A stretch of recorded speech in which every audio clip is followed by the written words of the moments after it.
नमस्कार उज्जैन, मैं हूं आपके साथ आकांक्षा पिवाल और आप देख रहे हैं अभय न्यूज का 27 सितंबर मंगलवार शाम का बुलेटिन। आइए देखते हैं शहर की दिन भर की प्रमुख खबरें। इस बुलेटिन के प्रायोजक है आरके डेवलपर्स। शानदार घर खरीदें अब अपने बजट में।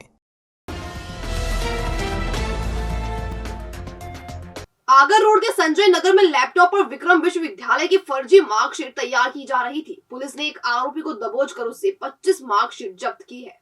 चिमनगंज पुलिस और क्राइम ब्रांच की संयुक्त टीम ने सोमवार शाम संजय नगर निवासी दीपक शाक्य को उसके घर से गिरफ्तार किया है।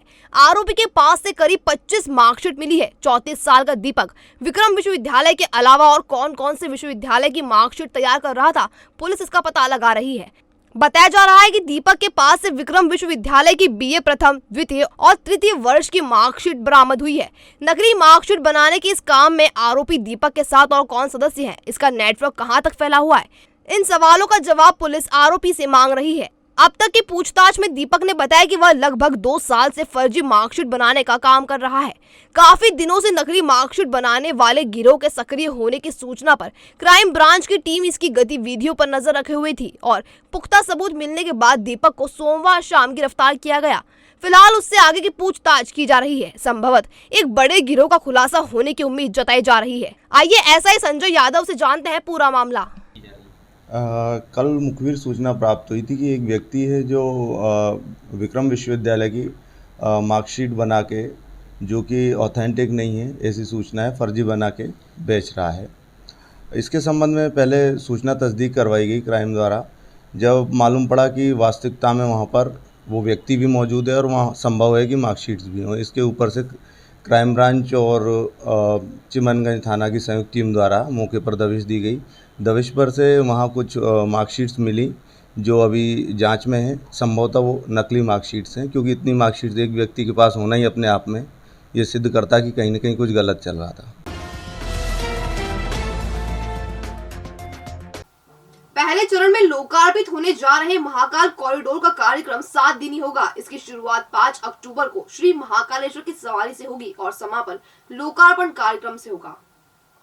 करीब 350 करोड़ रुपए से तैयार श्री महाकाल कॉरिडोर के उद्घाटन कार्यक्रम को भव्य रूप देने की तैयारी प्रशासन ने की है। इसके लिए गुजरात की एक कंपनी को इवेंट मैनेजमेंट का काम सौंपा गया है। कॉरिडोर के सहारे ही भाजपा हिमाचल और गुजरात में अगले साल होने जा रहे विधानसभा चुनाव के प्रचार की आधारशिला भी रखने जा रही है। इसके चलते समारोह को भव्य रूप दिया जा रहा है, बिल्कुल काशी कॉरिडोर की तरह। इसके लिए घर घर पर निमंत्रण भी दिया जाएगा। लोकार्पण कार्यक्रम में कब क्या होगा, आइए देखते हैं तारीख के अनुसार। 5 अक्टूबर को श्री महाकालेश्वर की सवारी, 6 अक्टूबर को भजन सत्संग और प्रभात फेरी, 7 अक्टूबर को मुंबई के ग्रुप द्वारा महाकाल गाथा पर लेजर शो, 8 अक्टूबर को श्री कृष्ण प्रणीत महाकाल स्तोत्रम एवं शिव केंद्रित धूपद ज्ञान, 9 अक्टूबर को शिव और गणेश पर केंद्रित वॉरियर स्क्वाड की प्रस्तुति, बॉम्बे फायर ट्रूप का शो, 10 अक्टूबर को श्री महाकाल का अनुष्ठान, शिप्रा पूजन, शिव स्तुति, 11 अक्टूबर को महाकाल कॉरिडोर का लोकार्पण होगा। भारतीय जनता युवा मोर्चा को मंगलवार को नगर एवं ग्रामीण के लिए नए अध्यक्ष मिल गए हैं। प्रदेशाध्यक्ष वैभव पवार ने उज्जैन नगर की कमान हर्षवर्धन कुशवाहा और ग्रामीण की जिम्मेदारी उमेश जाट को सौंपी है। यह दोनों पद करीब 1 महीने पहले उस वक्त रिक्त हो गए थे जब राष्ट्रीय अध्यक्ष तेजस्वी सूर्या के उज्जैन आगमन के दौरान तत्कालीन अध्यक्षों और उनके समर्थकों ने श्री महाकालेश्वर मंदिर में जमकर हंगामा मचाया था। इस हंगामे से मंदिर की गरिमा प्रभावित हुई थी और प्रदेशाध्यक्ष वैभव पवार ने नगर अध्यक्ष अमेश शर्मा सहित 18 लोगों को बाहर का रास्ता दिखा दिया था। करीब 1 महीने बाद इन पदों पर नियुक्ति कर दी गई है। हर्षवर्धन कुशवाहा और उमेश जाट दोनों ही गुमनाम चेहरे हैं। इन्हें इतनी महत्वपूर्ण जिम्मेदारी कैसे और क्यों सौंपी गई, पार्टी में इसको लेकर तरह तरह की चर्चा है। अब देखने वाली बात यह है कि ये लोग मोर्चे को मजबूत करते हैं या कमजोर।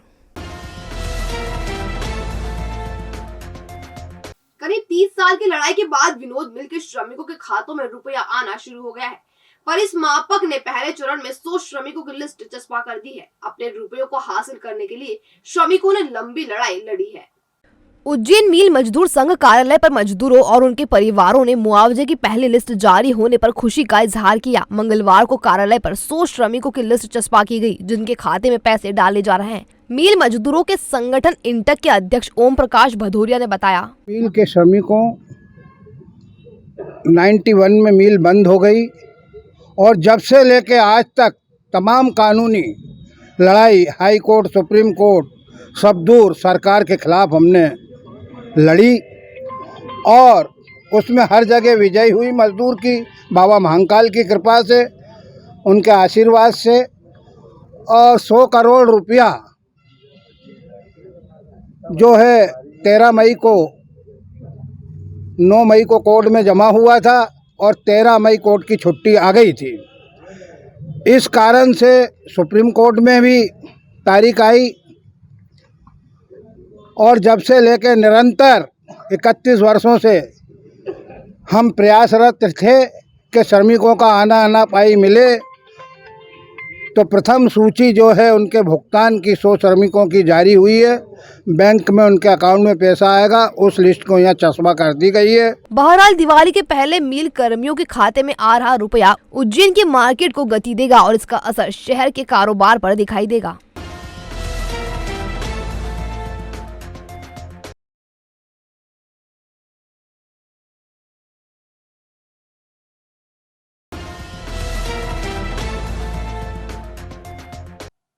कृषि उपज मंडी में पायलट योजना का शुभारंभ करने आए कृषि मंत्री कमल पटेल के सामने ही हमाल तुलावटी संघ ने मंगलवार को जमकर हंगामा किया। इन लोगों ने तुलावटी पर्ची कटाने में हो रही धांधली को लेकर आपत्ति ली। अब आप सबसे पहले ये वीडियो देखिए।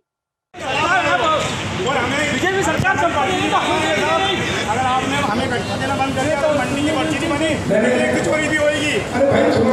अग्रवाल वाले से ये पर्ची नहीं बनवाते, ये नहीं बनवाते।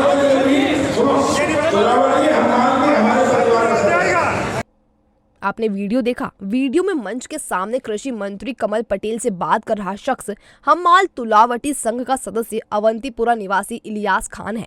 वह तुलावटी पर्ची कटाने में हो रही धांधली के संबंध में अपनी आपत्ति दर्ज करा रहा है। उसने मंत्री के सामने खुदकुशी करने और बच्चों को भी मारने की धमकी दी है। ऐसे में मंत्री ने मंच से ही उसे समझाने की कोशिश की और समझाइश दी। मंच से ही पटेल ने पर्ची बनाने की बात की, तब कहीं जाकर इलियास खान माना है। हमने ये कहा कि अगर बड़ा इलेक्ट्रिक कांटा चालू होता है तो हमारी जीविका कैसे चलेगी? अगर किसान अगर पैसे नहीं कटाएगा तो हमें मजदूरी कौन देगा? और हमारा ये कहना है अगर तुलावटी कि अगर मजदूरी अगर किसान देता है तो हम तुलावटी किसान के लिए कहीं भी अड़ जाते हैं, ताकि कुछ भी अगर उसके साथ जाती होती, हम ये व्यापारी से कहते हैं कि हमारा पैसा देने वाला हमारा मालिक किसान है, उसके साथ ये गलत नहीं होने देंगे। अगर व्यापारी देने लग जाएगा फिर वो हमसे जाती करवाएगा, पैसा हम दे रहे हैं, जैसा वैसी पर्ची बना दे, जो हो रहा है इनके साथ अत्याचार होएगा, हम उसमें कुछ कर नहीं पाएंगे, हम इनके हाथ से बन जाएंगे। हम चाहते हैं कि हमारी 2 रुपये 40 पैसे हैं वो किसान के इधर ही रहे, भले हम माली व्यापारी के इधर हो जाए। मंत्री जी, अभी आपको विरोध भी झेलना पड़ा है। नहीं, कोई विरोध। देखिए, वो अपनी मैं एक मंत्री हूँ, मैं सबका हूँ, किसान का भी हूँ, व्यापारी का भी हूँ, है ना, उसके बाद हमालों का भी हूँ, तुलावटी मेरे परिवार के लोग हैं। और मुखिया से नहीं कहेंगे तो किससे कहेंगे? इसलिए मैंने कहा कि तुम अच्छे से आओ, माइक पे बैठ के समझा। लेकिन आप बताइए, किसान माल लेके आता था, पहले एक बैलगाड़ी से आता था, तो बैलगाड़ी से फिर वो भरता था, बोरी भरता था हम माल, फिर तुलावटी, तो तुलावटी वाला दिखता था कितने कुंटल हुआ है ना। अब किसान ट्रैक्टर ट्राली से माल लाता है और इलेक्ट्रॉनिक कांटे पे खड़ा करता है। खाली 80 कुंटल का माल हुआ, खाली ट्राली की हाइड्रोलिक से, और 20 कुंटल वजन 60 कुंटल का माल हुआ। तो न तो हम्माल ने हाथ लगाया एक बोरी पे और न तुलावटी ने, तो हम्माल तुलावटी क्यों देगा किसान? और इसलिए किसान से कोई तुलावटी हम्माली लगेगी। फिर एक बार तुलावटी का पैसा दे चुका 20 कुंटल वो, फिर भी उसका 8 रुपये कुंटल काटा जाता था। मैंने मंत्री बनते से उस पर रोक लगाई, क्योंकि मैं किसान हूँ। हमालों को पैसा आखिर देगा कौन? नहीं, हम्मालों को पैसा देगा व्यापारी, जो भी काम करेगा उसका पैसा व्यापारी हम्माले को देगा। तुलावटी है वो भी हम्माली का काम करे। व्यापारियों ने सहमति दी आपके संबंध में कि वो पैसा देंगे? क्या व्यापारियों ने सहमति दी? हाँ, व्यापारियों से बात हो गई, मेरी सहमति दी है। उज्जैन में हुई प्रदेश कैबिनेट ने 22 जिलों में नल जल योजना के लिए 17,971 करोड़ रुपए की मंजूरी दी है। मुख्यमंत्री शिवराज सिंह चौहान, गृह मंत्री नरोत्तम मिश्रा, स्वास्थ्य मंत्री डॉक्टर प्रभुराम चौधरी, विश्वास सारंग, तुलसी सिलावट सहित अन्य मंत्रियों की मौजूदगी में हुई कैबिनेट ने उज्जैन की दताना मताना हवाई पट्टी के लिए 80 करोड़ स्वीकृत किए हैं। हवाई पट्टी 30 हेक्टेयर में सीमित थी, अब इसे बढ़ाकर 41 हेक्टेयर कर दिया गया है। महाकाल की सवारी में निकलने वाले पुलिस बैंड में अब 47 वादक शामिल होंगे। अब तक 11 वादक शामिल होते थे। पुलिस बैंड के लिए 36 नए पद स्वीकृत किए गए हैं। अब 47 लोगों का पुलिस बैंड धार्मिक आयोजन के दौरान मौजूद रहेगा। शिप्रा नदी पर आवश्यकता अनुसार बांध भी बनाए जाएंगे। इसके अलावा घाटों का भी विस्तार किया जाएगा। इस योजना का लाभ शिप्रा तट पर स्नान करने वाले लाखों लोगों को मिलेगा। कृषि उपज मंडी में अब किसान ऑनलाइन फसल भी बेच सकेंगे। मंगलवार को कृषि मंत्री कमल पटेल ने farm gate app pilot project का उज्जैन में शुभारंभ किया।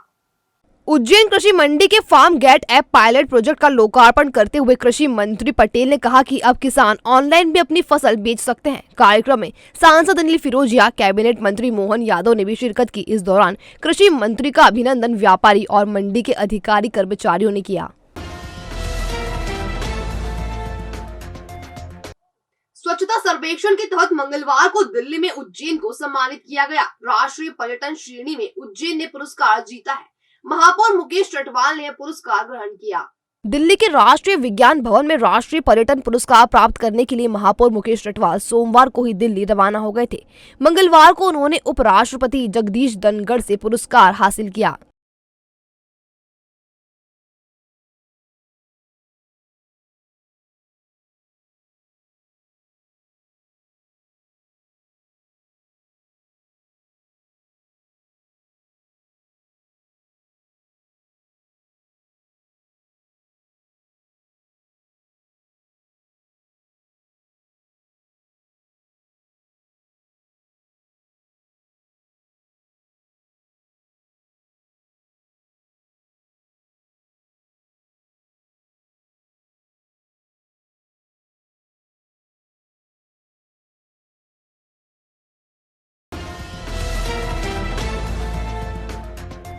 भविष्य की चिंता छोड़ो, पंडित गोविंद गुरु से नाता जोड़ो। ना कोई पैसा ना कोई फीस, बस लीजिए गुरुजी का आशीष। आज ही जाने अपनी हर समस्या का समाधान। संपर्क करें 9827030415 या 9302230415। हमारा पता 8 अलगदाम कॉलोनी, सावे रोड, उज्जैन।